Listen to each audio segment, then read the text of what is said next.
I see videos about other people's writing routines, very successful writers' writing routine, all the time. I forgot to take off my glasses. But just because it worked for them and they became successful doesn't mean it's going to work for you. You need your own writing routine because you're not them. So today I basically have a little bit of a list of things that can help you figure out what time you should write, how often you should write, what your ideal writing routine would be, and I'm going to go through it with you. So get out a pencil and paper and let's get to it. The fact that I'm currently filming in my bathroom, I have to brush my teeth. But this is sort of like a perfect time to talk about time. What time do you feel most inspired? It's not necessarily going to be every day, all the time. People always talk about how they're inspired in the shower. So just really think about what times you always feel like you want to write. Because when you want to write is exactly when you should be writing. Now, continuing with the topic of time, we also have to take into consideration what times you actually have available to you. So my writing routine, I sort of trained myself to write on the weekends, and there's a couple reasons behind this, but one of them was just that was when I had the most uninterrupted time. I could sit down and write for 4 hours, so I trained myself. On the weekend I have the most free time, so on the weekend is when I will feel inspired. And it took a little bit of time, but eventually I did reach a point where that was when I wanted to write. I wanted to write on the weekends, and that's when I felt inspired to write. I trained myself to work within the structures of my life. Think about what times you have free. Maybe every Friday night you have a couple hours off. Maybe you could train yourself to write then. Of course, you should take into account what times you do feel naturally inspired. And if at all possible, find times where you feel naturally inspired and where you have free time, and find places where they overlap, and that is your ideal writing time. The next question to ask yourself is, how often do you suffer from writer's block? Now, I feel like this is something that not many people talk about. There was a period of time where I was writing every single day for multiple hours. I got burnt out. I hit writer's block for like months. I did not write anything for like 3, 4, 5 months. And I couldn't.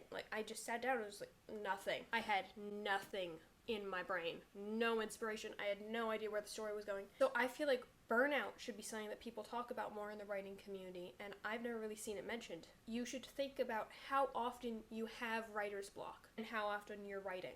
If you're writing for every single day and you force yourself to write every day because you feel like if you're not writing every day, you're not making progress, that's silly. You're making progress. Just thinking about the story is making progress. I'm sorry I sound so congested and nasally, I'm sick. Previously, I mentioned that I only write on the weekends. A big part of this was because I was always feeling burnt out, and I connected that and the subsequent writer's block to the fact that I was writing every single day for hours, and that I was sort of forcing myself to do this because I felt like I needed to be making progress or I was failing. And I had to change what I thought of as progress. And now that I only write on weekends, I write more. I'm achieving my goals faster than I thought I was going to be able to. It's not always a matter of word count, because if those words that you're writing, so many of, if they're not any good, if they're not inspired, if you're not liking them, you're just wasting your time. Quality over quantity. If it takes time to get there, it takes time to get there. I know this is about creating your own writing routine. I went off on a tangent.